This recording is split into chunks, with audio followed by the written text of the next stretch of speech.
পঞ্চায়েতে রহস্যজনক চুরি, ব্যবহৃত কম্পিউটার সহ বিভিন্ন নথি সেক্ষেত্রে চুরি হয়ে গেছে। প্রসঙ্গ হচ্ছে কাঠালিয়া ব্লকের অধীন মনারচক গ্রাম পঞ্চায়েত থেকে উধাও হয়ে গেছে পঞ্চায়েতে ব্যবহৃত বিভিন্ন সামগ্রী।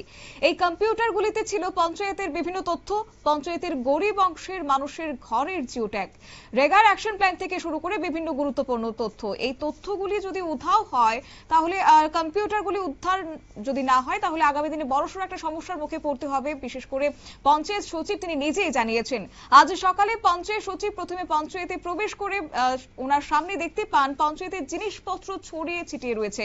উধাও হয়ে গেছে পঞ্চায়েতের কম্পিউটার, প্রিন্টার, ব্যাটারি সহ বিভিন্ন প্রয়োজনীয় জিনিসপত্র। সচিবের সঙ্গে খবর দেন পঞ্চায়েত প্রধান সহ অন্যান্যদের এবং তারপরে প্রত্যেকে ছুটে আসেন। খবর দেওয়া হয় পুলিশ প্রশাসনকেও। কি রয়েছে বিস্তারিত শুনুন। অফিস বন্ধ ছিল, রবিবারে ছিল, আজকে সোমবার।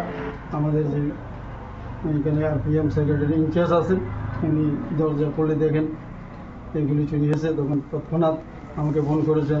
আমি তো বিডিওকে ফোন করেছি, বিডিও স্যার এসেছে, ওসিকে ফোন করলাম, ওসিও স্টাফ, থানার স্টাফ পাঠিয়েছে, তারা এখন আছে, তারা ইনভেস্টিগেশন করতে আছে। কি মনে হয় আপনার, কি কারণে ঘটনা ঘটতে পারে এমন তো হতে পারে না, কারণ এইটা এই মনারচক পঞ্চায়েতটা দেখতে আছেন আপনার একটা সাইট, এখানে রাস্তা দিয়ে অনেক লোক আসা যাওয়া করে, সারা রাত রাস্তা দিয়ে লোক চলে।